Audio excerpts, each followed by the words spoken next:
प्रधानमंत्री मोदी आज संगम नगरी प्रयागराज के दौरे पर रहे। सबसे पहले उन्होंने अरैल से निषादराज क्रूज से वीवीआईपी घाट पहुंचकर वहां का मुआयना किया, साधु संतों से मुलाकात की और फिर प्रधानमंत्री ने संगम तट पर पहुंचकर गंगा पूजन और कुंभ कलश पूजन किया। और इसके बाद उन्होंने अक्षय वट, सरस्वती कूप कॉरिडोर और बड़े हनुमान मंदिर में दर्शन पूजन किए। आपको बता दें, अरैल घाट पर गवर्नर आनंदीबेन पटेल और सीएम योगी आदित्यनाथ ने प्रधानमंत्री मोदी का स्वागत किया और इस दौरान पीएम मोदी ने 5,500 करोड़ की परियोजनाओं का उद्घाटन भी किया।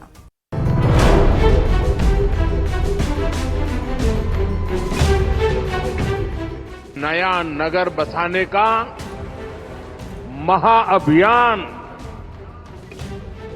प्रयागराज की इस धरती पर एक नया इतिहास रचा जा रहा है।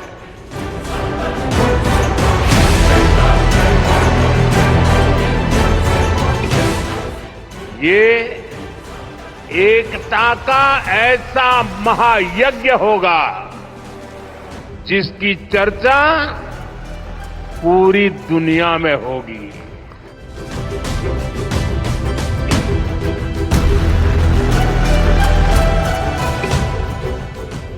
महाकुंभ हजारों वर्ष पहले से चली आ रही हमारे देश की सांस्कृतिक आध्यात्मिक यात्रा का पुण्य और जीवंत प्रतीक है।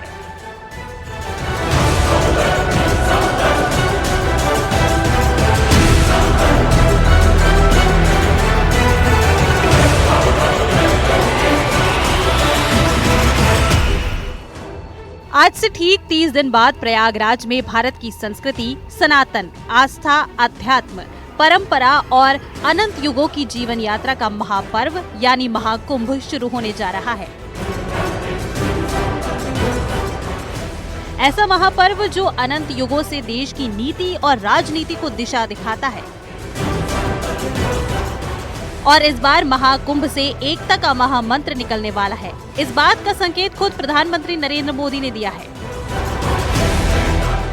13 जनवरी 2025 से शुरू होने वाले महाकुंभ के लिए पीएम मोदी ने प्रयागराज महाकुंभ के लिए कलश स्थापित किया। 5700 करोड़ रुपए की परियोजनाओं के उद्घाटन और शुभारंभ के लिए प्रयागराज पहुंचे प्रधानमंत्री नरेंद्र मोदी ने कहा कि महाकुंभ भारत की आस्था, आध्यात्म और संस्कृति का दिव्य महोत्सव है और ये महाकुंभ एकता का ऐसा महायज्ञ होगा जिसकी चर्चा पूरी दुनिया में होगी। प्रयागराज की इस धरती पर एक नया इतिहास रचा जा रहा है।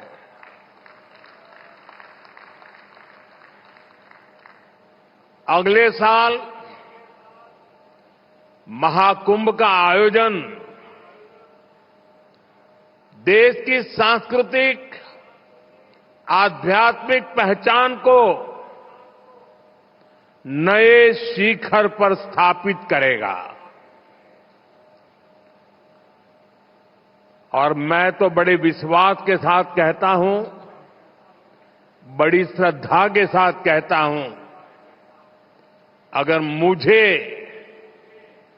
इस महाकुंभ का वर्णन एक वाक्य में करना हो तो मैं कहूंगा, ये एकता का ऐसा महायज्ञ होगा जिसकी चर्चा पूरी दुनिया में होगी।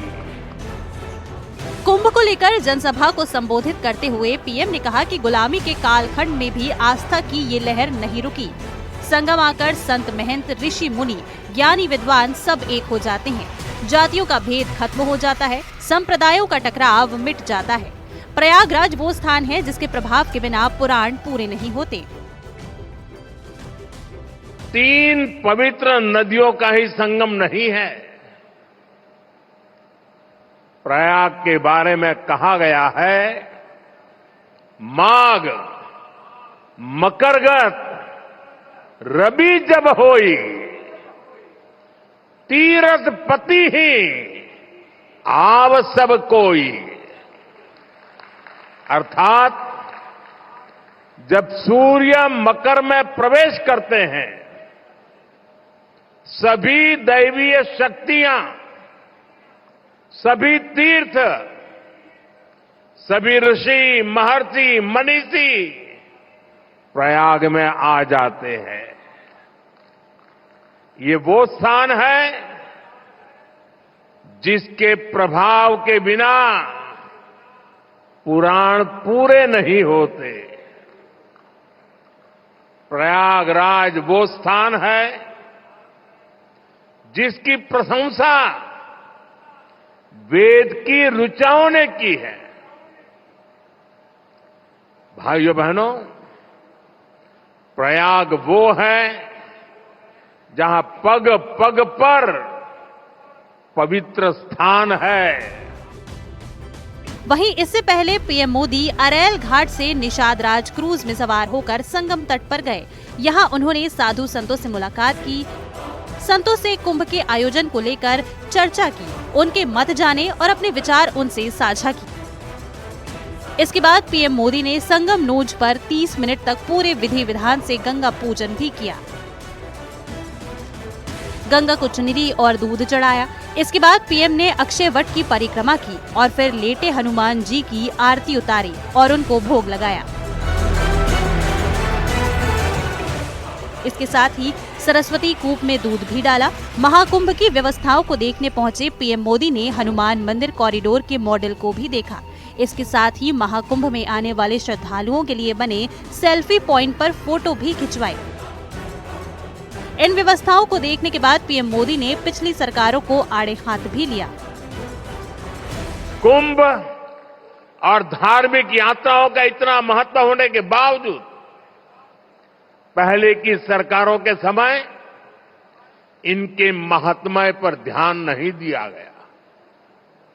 श्रद्धालु ऐसे आयोजनों में कष्ट उठाते रहे, लेकिन तब की सरकारों को इससे कोई फर्क नहीं पड़ता था।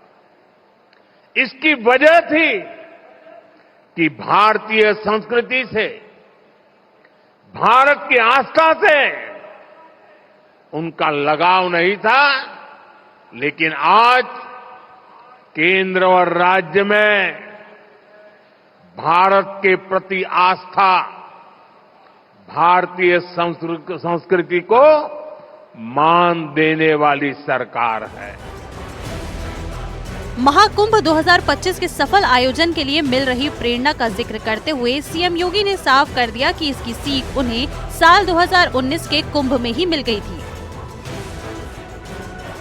कुंभ कैसे होना चाहिए? कुंभ भव्य भी हो, दिव्य भी हो, स्वच्छ भी हो, सुरक्षित भी हो, सुव्यवस्थित भी हो।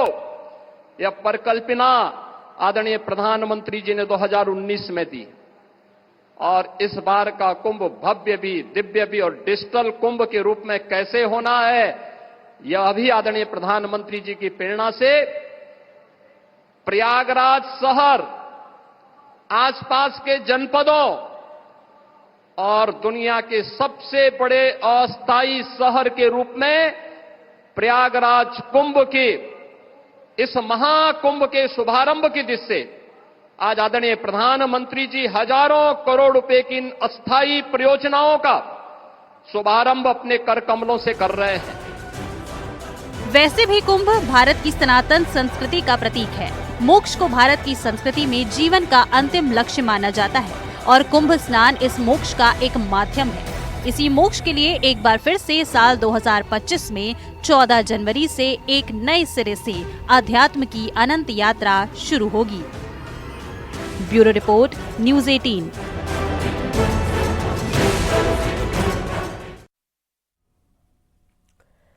उत्तराखंड के बहुचर्चित उद्यान घोटाले की एक और जांच शुरू हो गई है। एसआईटी और सीबीआई के बाद ये तीसरी जांच है। अब सवाल ये है कि कहीं सीबीआई जांच से बचने और आरोपी अफसरों को बचाने की कोशिश तो नहीं कर रहे हैं, जबकि घोटाला करीब 600 करोड़ रुपए का है। एक रिपोर्ट आपको दिखाते हैं।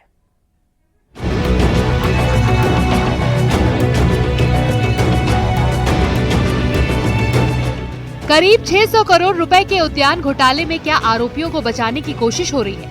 ये सवाल इस बात से खड़ा हो रहा है क्योंकि जब सीबीआई जांच चल रही है तो उद्यान विभाग को कुमाऊं कमिश्नर को क्यों जांच सौंपनी पड़ी? जिस घोटाले की सीबीआई जांच का आदेश हाईकोर्ट ने दिया तो सुप्रीम कोर्ट ने सीबीआई जांच पर रोक लगाने से इनकार कर दिया।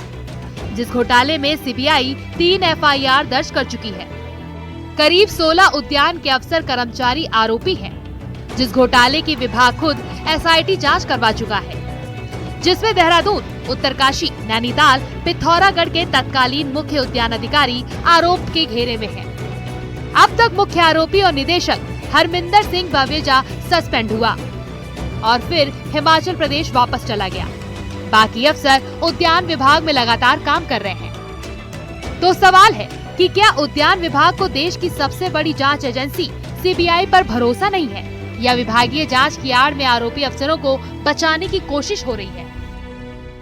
तो विभागीय जांच होना एक अलग प्रक्रिया है। विभाग भी अपनी जांच कर रहा है और सीबीआई भी जांच कर रही है और जो भी उसमें होगा, और उसमें कुछ लोगों के बयान भी हो चुके हैं और लोगों के बयान होने हैं। जो सीबीआई की कार्रवाई होगी उसका दंड अलग होगा, जो विभाग भी जांच में उनको पाए जाएंगे उसके हिसाब से उनको दंड दिया जाएगा। उद्यान विभाग में घोटाले का मुद्दा उठाने वाले दीपक करगेती और कांग्रेस ने विभाग की जांच को मजाक बताया है।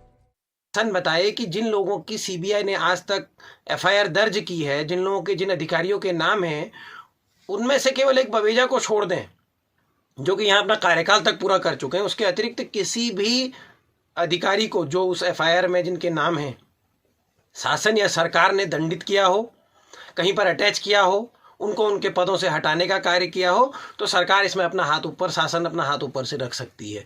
जब इन्होंने कोई भी ऐसा काम नहीं किया है जो जिम्मेदाराना होता है। बहुत बड़ा झोल, और गणेश जोशी के पास निश्चित ही सरकार के कुछ बड़े लोगों के या संगठन के बड़े लोगों के कुछ ऐसे मामले होंगे जिससे गणेश जोशी को हर चीज़ में बचाने की कोशिश हो रही, चाहे वो आय से अधिक संपत्ति का मामला हो जिसका कोर्ट ने खुद संज्ञान लिया, और चाहे वो सीबीआई जांच जो हॉर्टिकल्चर में हो रही है। सीबीआई जांच जो सर्वोच्च जांचों में से एक है, उसके बाद अगर विभागीय जांच हो रही तो हास्यपद है, क्योंकि सीबीआई अगर जांच अगर ढंग से हो रही होगी तो कोई चीज़ छूटेगी नहीं, और अगर दोनों में कॉन्ट्राडिक्टरी कोई चीज़ आई तो सरकार उसका फायदा उठाने की कोशिश करेगी। साल 2020-2021 में हुए उद्यान विभाग के घोटाले में तब कोई विभागीय जांच नहीं हुई, और अब जब देश की सबसे बड़ी जांच एजेंसी सीबीआई जांच कर रही है तो पर्दे के पीछे चल रही विभागीय जांच की आड़ में कहीं आरोपियों को बचाने की कोशिश तो नहीं हो रही? देहरादून से न्यूज़ 18 के लिए दीपांकर भट्ट की रिपोर्ट।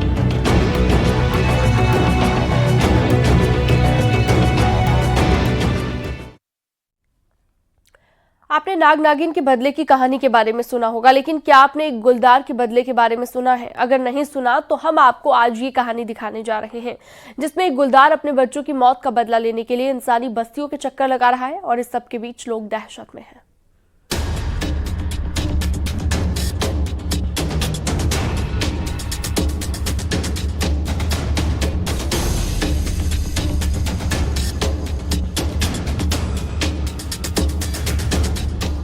कुमाऊं के सबसे बड़े शहर हल्द्वानी की रामपुर रोड इलाके में रहने वाले लोग इन दिनों एक अजीब सी दहशत में जी रहे हैं, और दहशत है एक गुलदार की, जिसके बच्चे कुछ दिन पहले यहाँ खेतों में पाए गए थे, लेकिन 24 घंटे के भीतर ही उनकी मौत हो गई थी।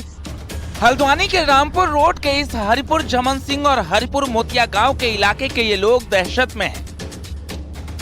लोग एक गमशुदा गुलदार से खौफ खाए हुए हैं। असल में कुछ दिन पहले गुलदार के 3 शावक गांव के खेत में मिले थे और ठंड से तीनों बच्चों की मौत हो गई, और तभी से इलाके में गुलदार की दस्तक देख स्थानीय लोग परेशान हैं। गुलदार के खौफ से इलाके में दिन देर से हो रहा है तो शाम जल्दी ढल रही है। स्कूल जाने वाले छोटे बच्चे भी दहशत में हैं। नचाना वहाँ 2 दिन में आया था, गेट में देखो ही। अच्छा। वो कूद मारा फिर गेट पे ही मेरा लौट गया। अच्छा। दुकान में फिर पापा से पापा का बताई, फिर वहीं पे सब लोग बात आई। फिर ट्रैक्टर होटल लीवे हॉर्न बजा, फिर पता भाज के बोला पता नहीं। और डर का माहौल है। हो डर का माहौल पर नंदी ना जल्दी टाइम पर दूध दियो नहीं। ये जब से सर इसके बच्चे मरे हैं उससे और ज्यादा दहशत हो गई है, और इसमें लापरवाह हो रही है। फॉरेस्ट वाले इसमें कुछ ऑप्शन नहीं उठा रहे हैं। बाहर जाने में बहुत डर लगता है, मम्मी को लेके जाता हूँ साथ में। अब जैसे अंधेरा है ये और सुनसान रोड है, बच्चे जा रहे हैं तो डर लगती है बच्चों को। और ये बच्चे तो डर के मारे स्कूल जाने को भी वो तैयार नहीं हो रहे हैं। और क्या कहते हैं, ये रोडों में कहीं पर ये पोलों में उजाला लाइट का कर देते तो बढ़िया ही था। लाइट, हाँ।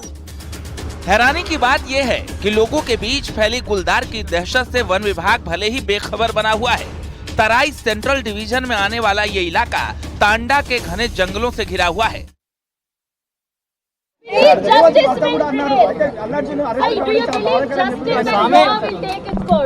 Yes, I believe in this law. I believe the law. వెళ్ళిపోయేటప్పుడు కూడా మీ తండ్రి గారికి భరోసా చెప్తూ వెళ్ళారు. అంటే ఈ వయసులోనే మీ తండ్రి గారు ఎంత అల్లారు ముద్దుగా పెంచుకున్నట్టు మీరు Frankly, it's a very challenging situation for the family. It's a very challenging situation for the family. And Ante, I just thank you for all your love and prayers for everybody, from all the fans across and for all the people across. Thank you. Thank you so much. Thank you so much. Thank you so much.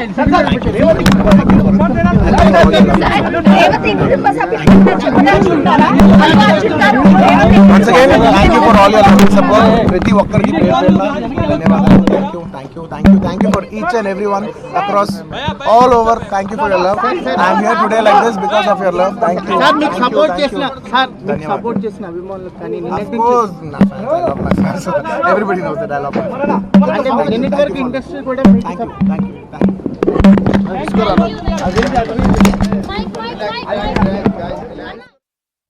तो south superstar Allu Arjun jail से रिहा हो गए हैं। Jail से रिहा होने के बाद मीडिया से बातचीत की है। जैसा कि आपने अभी देखा, हैदराबाद की चंचल गुडा जेल से रिहा हो गए हैं।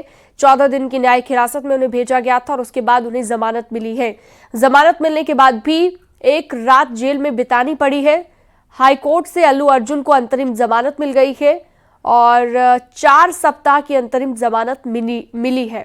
जेल के दूसरे गेट से बाहर निकले हैं अल्लू अर्जुन और बाहर निकलने के बाद मीडिया से बातचीत की है और अपने फैंस का शुक्रिया अदा करते नजर आए, जो काफी चिंतित हो गए थे जैसे ही उनकी गिरफ्तारी की खबर आई। अभिनेता अल्लू अर्जुन जेल से अब रिहा हो गए हैं।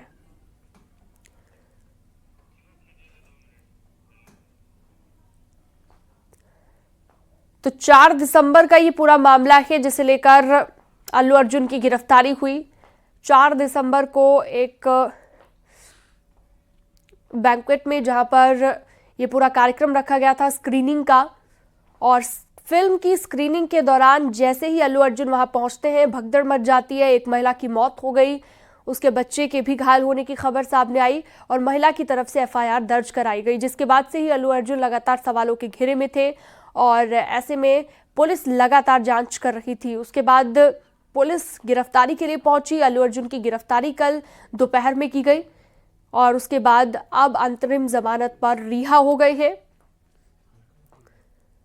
अभिनेता अल्लू अर्जुन जेल से रिहा हो गए हैं।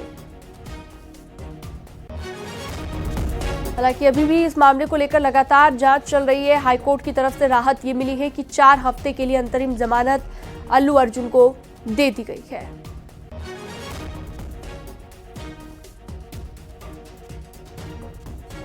और जैसे ही वो बाहर निकले तो दूसरे गेट से बाहर निकलने के बाद उन्होंने मीडिया से बातचीत की, मीडिया का शुक्रिया अदा किया और कहा, मैं कानून का सम्मान करता हूं, आप सभी के प्यार के लिए शुक्रिया।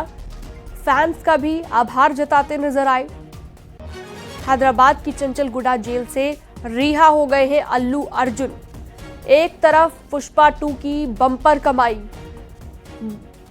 ब्लॉकबस्टर फिल्म और फिल्म की लगातार सफलता, लेकिन दूसरी तरफ अल्लू अर्जुन के लिए बुरी खबर आई और फिल्म की स्क्रीनिंग के दौरान हुए हादसे की वजह से अब वो सवालों के घेरे में थे। पुलिस लगातार जांच में जुटी हुई है। फिलहाल अभिनेता अल्लू अर्जुन को रिहा कर दिया गया है। हाईकोर्ट की तरफ से अंतरिम जमानत दे दी गई है।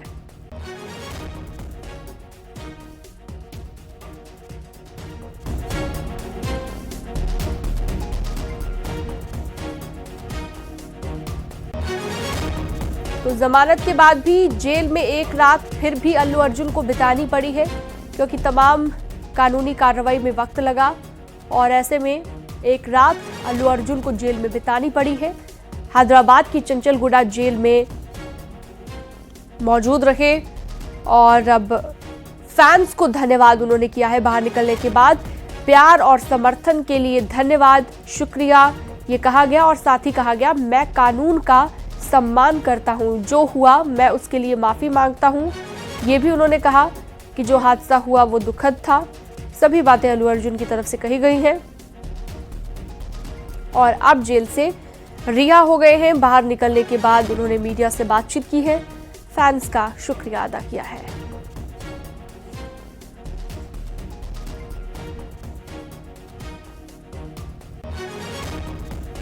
तो लगातार वो तस्वीर भी आपको हम दिखा रहे हैं, जो तस्वीर सामने आई सुबह सवेरे जैसे ही वो जेल से रिहा हुए, उसके बाद मीडिया से बातचीत की, हाथ जोड़कर मीडिया का भी शुक्रिया अदा किया, अपने फैंस को भी प्यार और समर्थन के लिए धन्यवाद दिया।